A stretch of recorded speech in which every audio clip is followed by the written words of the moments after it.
न चैतद्विद्मः कतरन्नो गरीयो यद्वा जयेम यदि वा नो जयेयु यानेव हत्वा न जिजीविषामः देव स्थिताः प्रमुखे धार्तराष्ट्राः।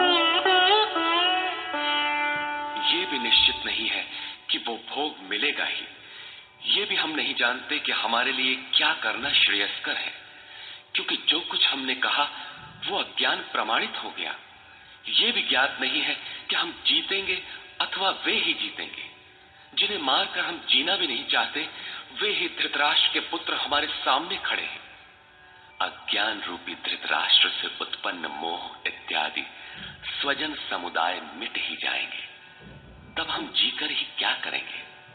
अर्जुन पुनः सोचता है कि जो कुछ हमने कहा कदाचित ये भी अज्ञान हो, अतः प्रार्थना करता है।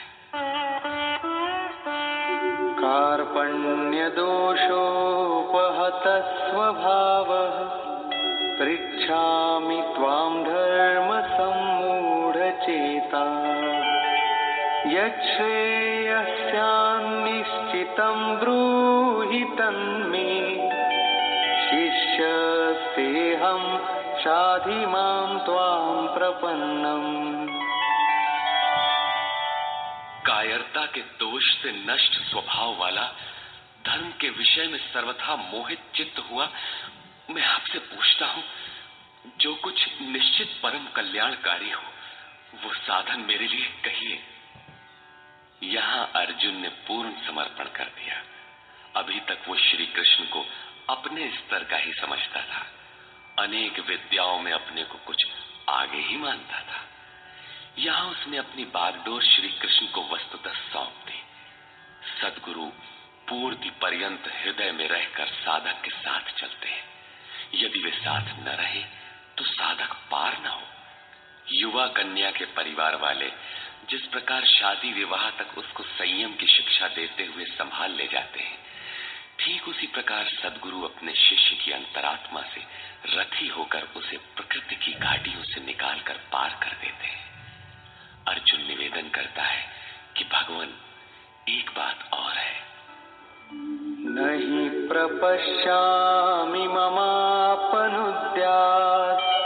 यच्छोकमुच्छोषणमिन्द्रियाणाम् अवाप्य भूमावसपत्नमृद्धम् राज्यं सुराणामपि चाधिपत्यम्।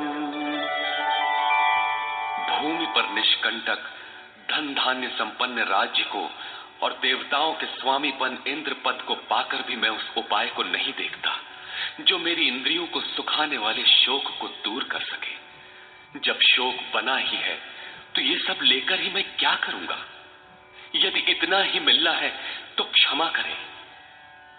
अर्जुन ने सोचा, अब इसके आगे बतावेंगे भी क्या। संजय उवाच।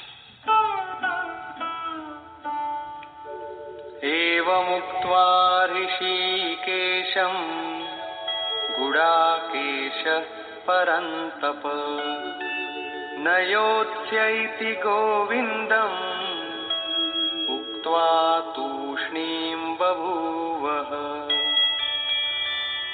संजय बोला, हे राजन, मोह निशाजयी अर्जुन ने हृदय के सर्वज्ञ श्री कृष्ण से ये कहकर कि गोविंद, मैं युद्ध नहीं करूंगा, चुप हो गया।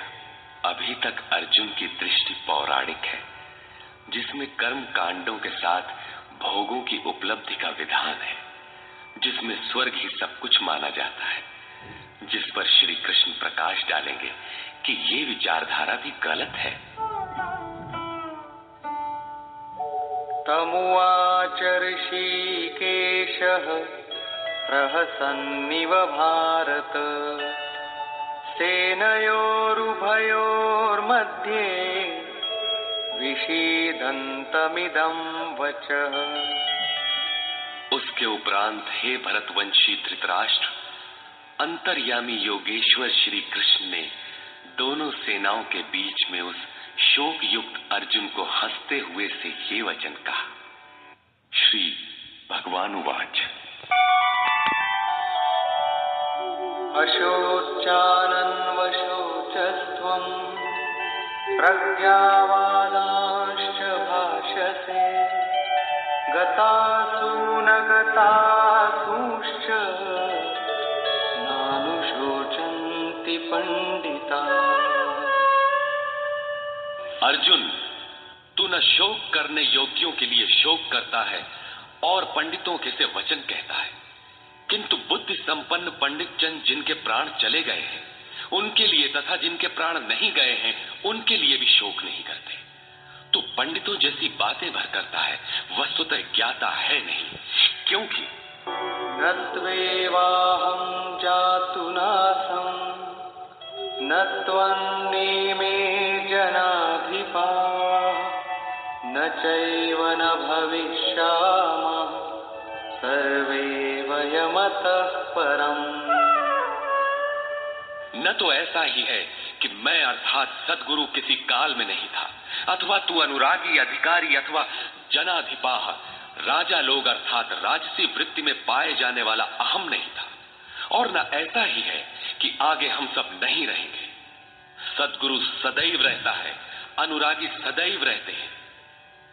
यहाँ योगेश्वर ने योग की अनादिता पर प्रकाश डालते हुए भविष्य में भी उसकी विद्यमानता पर बल दिया। मरने वालों के लिए शोक न करने के लिए कारण बताते हुए उन्होंने कहा। देहिनोऽस्मिन् यथा देहे कौमारं यौवनं जरा तथा देहान्तरप्राप्तिः धीरस्तत्र न मुह्यति। जैसे जीवात्मा की इस देह में कुमार, युवा और वृद्ध अवस्था होती है, वैसे ही अन्य अन्य शरीर प्राप्ति। इसलिए धीर पुरुष मोहित नहीं होता है। कभी आप बालक थे, शनैः शनैः युवा हुए, तब आप मर तो नहीं गए, पुनः वृद्ध हुए, पुरुष एक ही है। उसी प्रकार लेश मात्र भी दरार नए देह की प्राप्ति पर नहीं पड़ती। कलेवर का ये परिवर्तन तब तक चलेगा जब तक परिवर्तन से परे वस्तु नहीं मिल जाती।